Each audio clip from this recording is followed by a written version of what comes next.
So, ayan guys, kahit hirap magsalita, I mean may parang barado yung ilong ko dahil nga sa pollen allergy, I will try to voice over. Eto na po yung status ng aking mini garden sa aming front yard.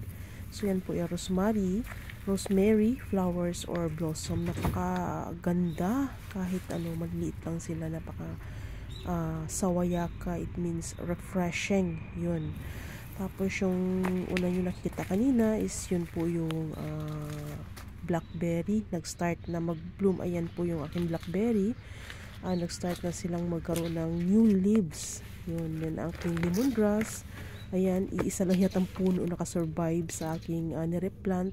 Tapos yan naman ay garlic. Yan guys, ito naman ay garlic. Guys, please keep watching guys at ating silipin ang sana magiging status ng cherry blossom. Or magiging successful. Subscribe our channel members. Second week of spring. Don't skip our ads. Ganyan na kadami ang mga tumubo.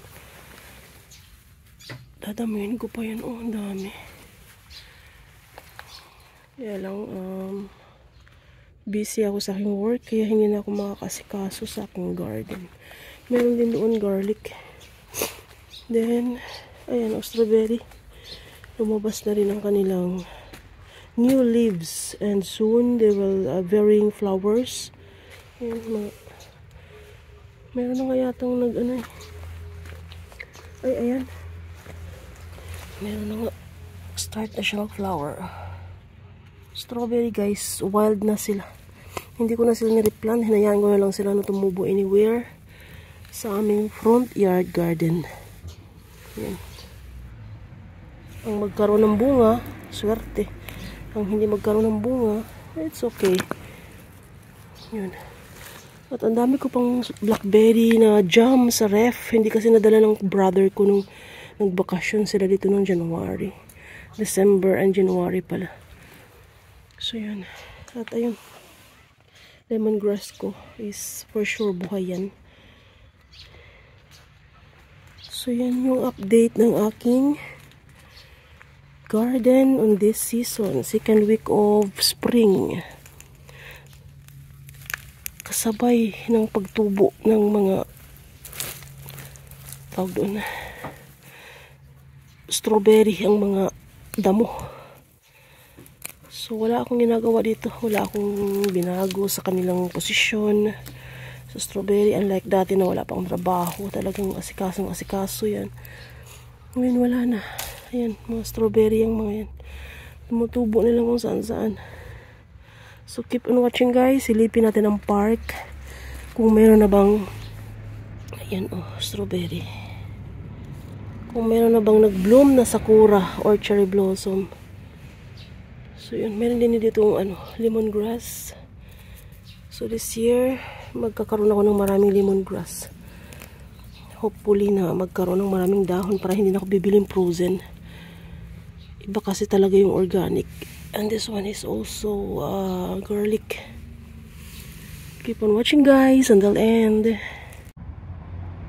Ayan guys, nandito tayo sa park na which is dadaanan or way on my work. So yun, mind-blowing tayo dito sa beautiful na cherry blossom. Hindi pa talaga full bloom, nag-start pa lang sila na bukadkad yung ibang mga naunang bulaklak. This year is late nag-bloom yung mga flowers or cherry blossom. And my favorite tree is there. Tanging siya pa lang yung may dahon. Yung the rest is wala pa. Tapos yung mga yan, git bowl ang tawag nila dyan. Para siyang golf, pero pinapagulong lang nila yung bula. Tapos meron din siyang hole, na which is yun yung pinaka-goal, yung ganun. Ang mga gumagawa niyan is mga matatanda lang, nasa mga 80s. Some of them is 90s na. Yung mga healthy talaga ng mga matatanda. So, isa yan sa kanilang way na pagpapahaba sa kanilang buhay. Good exercise yan sa kanila. Most sa mga park may mga ganyan eh. Ano ba yun? Hindi naman talaga court ito. Kung baga, ayan, ugod-ugod na siya. Yung nakaitim, ugod-ugod na. So, nasa mga 90s na yan. Ganyan ang buhay ng Japan. Kasi since bata pa lang sila, since 16 pa lang sila, nag-start na yan sila magtrabaho. So, everyday, trabaho. Tapos, high school hanggang senior high school, bike ang kanilang service. Kaya talagang healthy ang mga matanda. Dagdag pa sa kanilang mga ways of healthy lifestyle. Sorry, kinat ko. At nako siya na, nabahing.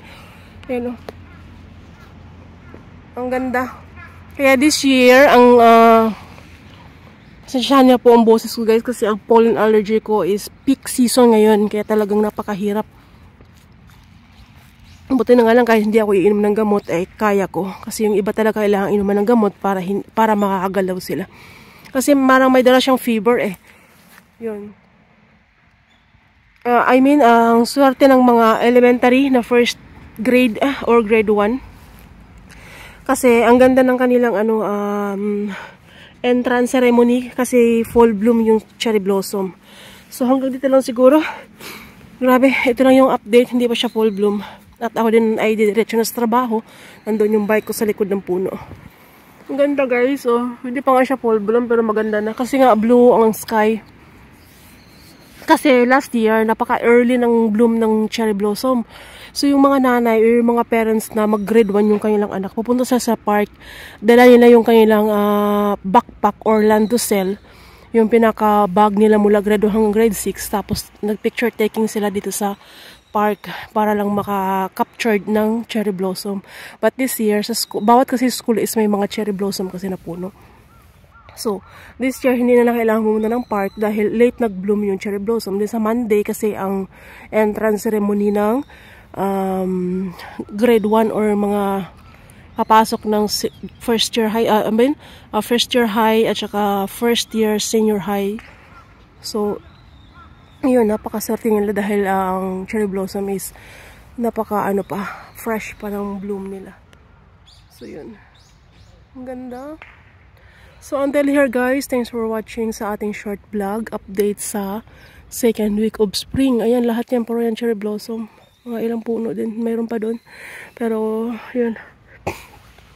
Kailangan na pumunta sa work. Wala pang dahon yung mga kahoy. Yung favorite ko palang na kahoy yung may dahon. So, until here, thanks for watching. Subscribe our channel members.